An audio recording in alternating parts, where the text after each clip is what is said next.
It's Friday, January 10th, and I'm Paul Huckelak. And I'm Lisa Rufion. I would like to thank Rose and Onyx. Lauren down there has got me looking good today. As always. Difficult task. Oh, you're so sweet. As always. How was your New Year's? You know what? I have worked the last 15-ish New Year's, so I wouldn't know what the heck normal people do if I don't work on New Year's. So I worked. Yeah. Exciting. It was, no, well, you know what? I enjoy that sort of thing, though, right? Because I had a baby. Well, I didn't have a baby. say that and be real clear about it. This desk hides a lot of things. Maybe we're not wearing pants today, but a baby would not be one of them. I had a grandbaby. She is adorable. My son and my daughter-in-law have had our very first grandbaby in this family. Her name was Blake Lynn. She was born 3.5 weeks early on New Year's Day, and everyone is doing fantastic. What a great name, too, for a girl, eh? I know. Blake, what a great name. Congratulations, by the way. Thank you. She's so cute. So this week we talk about outdoor activities that our city offers. The RCMP need our help yet again. And we meet a local artist, Victoria Armstrong. All that and so much more. But first.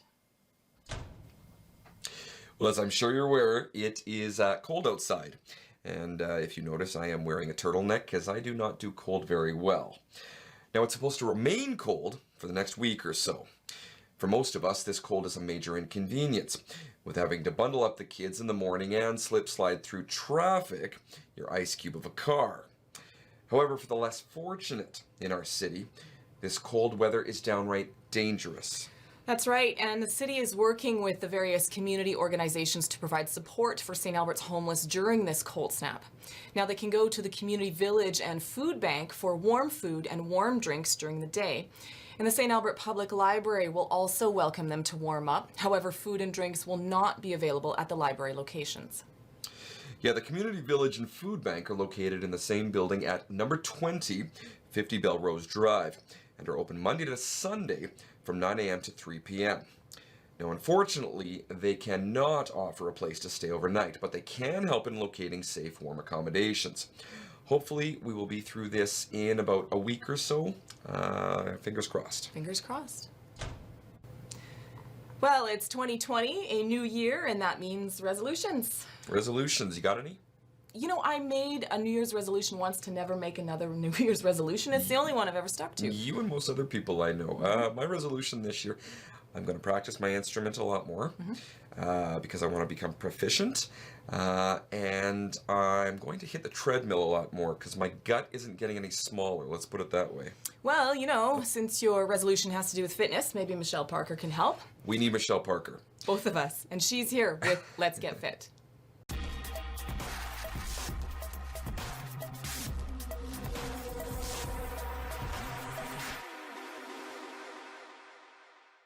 Well, welcome back, everyone. For those that have been following along weekly, I know that you know that living a healthier and happier life is more than incorporating exercise and healthy eating habits into our lives. So making time for those we care about, such as reaching out and calling an old friend, spending quality time with our loved ones. And it's also about letting things go.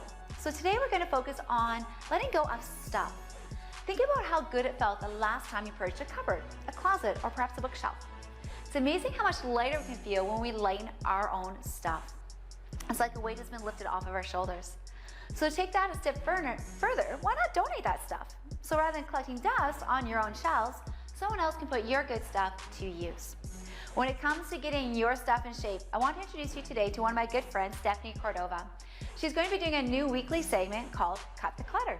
Hi, Stephanie. Hey, Michelle, Welcome. how are you? I'm doing well. How are you doing today? I'm doing excellent. Excellent. Well, welcome to the TV7.ca family. We're happy to have you here with us. I'm excited to be here. Excellent. So we've got our weekly challenge coming up. Do you want to tell us a little bit more about it? For sure. This week's challenge is to simply get you to complete a task that you've been putting off. Maybe that's cleaning out your garage, purging a closet, or dropping off a box of gently used items that have been riding around with you in your car. It's amazing how our uncompleted to-do items can pull us down. So let's get our own honey-do list done. All right, so as always, thank you, Stephanie. And today we're going to talk about a bonus challenge. I hope you'll join us with us, because what would it be without our move of the week? All right, everyone, here it comes. All right, welcome back for our move of the week. Today's move of the week is the wall sit. So as you contemplate how to tackle this week's healthy habit challenge, have a seat. Set your timer and go. Keep track of your results and repeat the challenge daily throughout the rest of this week. See if you can beat your time each day. So to show us how we're going to do it, we're going to have Stephanie show us how to do the wall sit. So she's got herself against a flat wall. She's going to bring herself all the way down to her thighs are parallel to the floor. From here, just make sure we're not taking advantage of those hands. We're going to let those hands be flat against the wall with your back pressed into that wall as well too. And this is just a great thinking moment. We're going to talk and think about what are we going to do this week? What to-do lists are we going to get done? For me, still my garage. Working on it. It's getting better. But what is that honey-do list item that you want to check off for your week?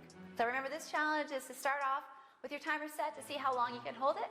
And each day your challenge is to see if you can beat your time from the day before. As always, from tv7.ca, I'm Michelle Parker. Have a beautiful day.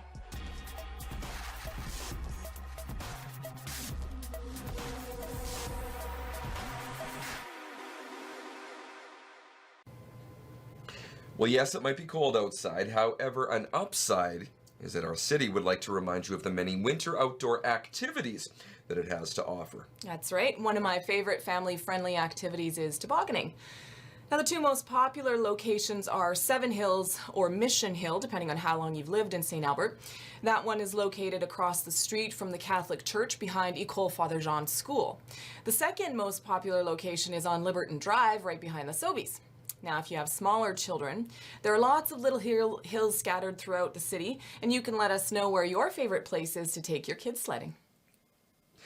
If sledding now isn't your thing, then why not explore the beautiful Red Willow Trail system on a winter walk, run, or bike ride? Bike ride.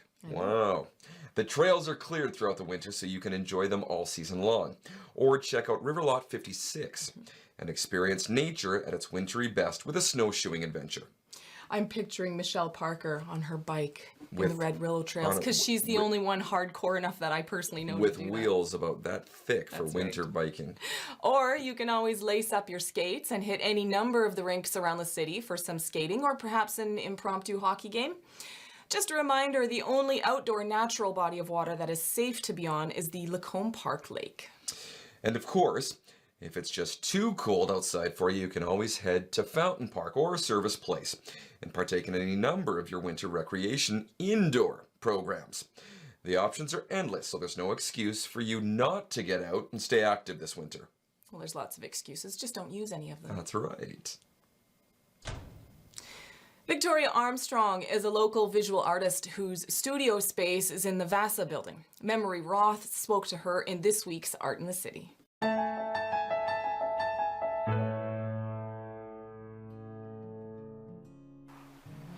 I'm here with St. Albert artist Victoria Armstrong.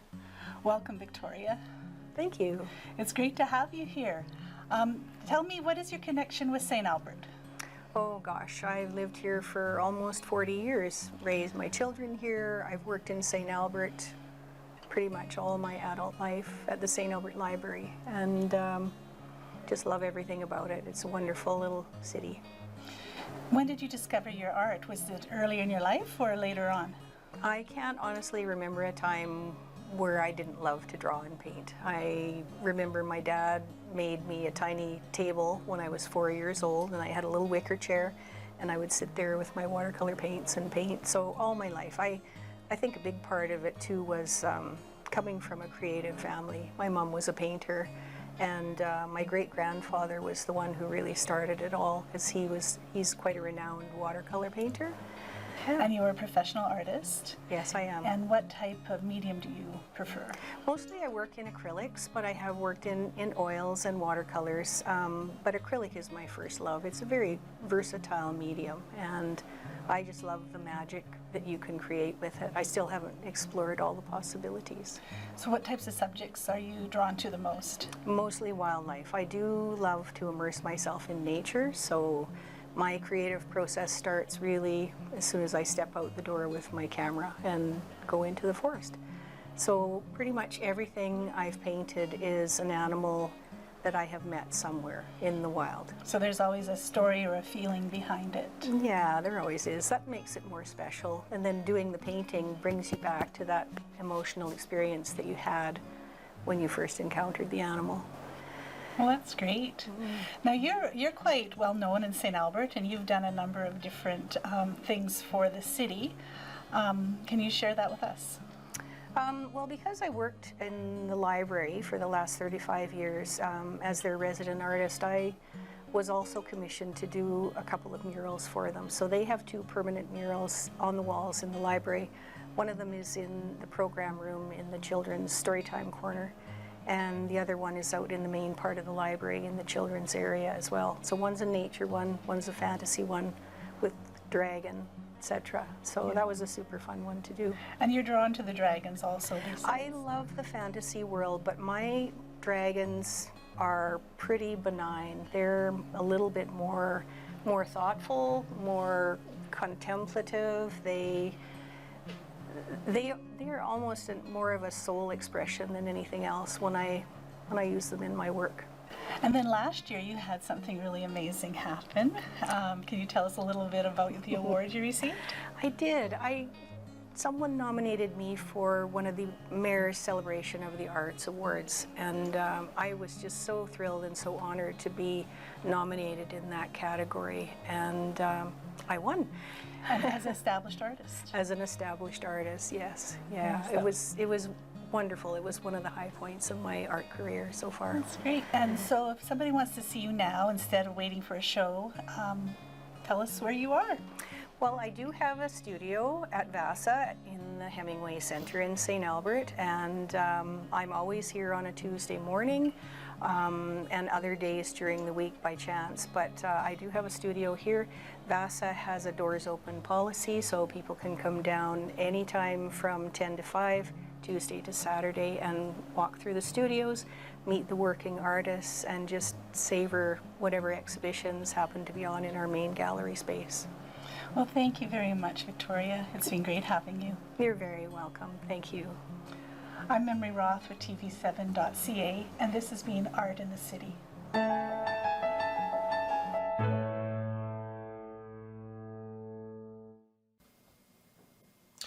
Well, another week and another RCMP call-out. They're once again seeking your assistance in identifying a female responsible for the theft of approximately $400 worth of cosmetics from London Drugs. On December 12th at approximately 10 p.m., the suspect entered the store, grabbed the items, and left without paying for the merchandise. Now, she's described as a Caucasian in her early 70s with long gray hair and a medium build. If you have any information about this crime, you are being asked to contact the St. Albert RCMP at 780-458-7700. Well, in case getting your finances in order was one of your New Year's resolutions, here is Crystal Lucier with a brand new financial focus. I want money. RRSPs, what do you need to know about deadlines and contributions? The first banking date in March is your deadline for purchasing RRSPs to offset tax on your personal taxes from the previous year. For example, in 2020, your deadline is March 2nd, end of day, for 2019 contributions. Purchasing RRSPs will generally offset your tax by 1/3 or 33%. For example, if you purchase a $300 RRSP, you will see a tax reduction or refund back to you of about $100. RSPs can be purchased through your bank or through an investment broker. Investment brokers work on commissions from the brokerage and shouldn't be charging you an end user fee for any advice or investments.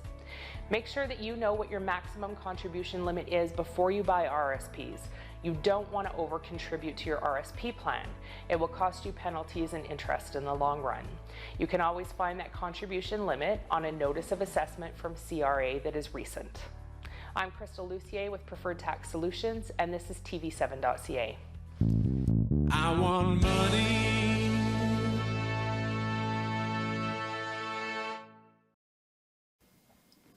Well, that is it for yet another week. Thank you for bearing with us as we get back into the swing of Get back things. after a couple of weeks. You have no idea what goes on behind the scenes here. And once again, if you have any community events or news that you'd like to share with our viewers, please send us an email at news@tv7.ca. From all of us here at the station, I'm Lisa Rufianj. And as always, I'm Paul Hukalak. Have an amazing week. And a Happy New Year.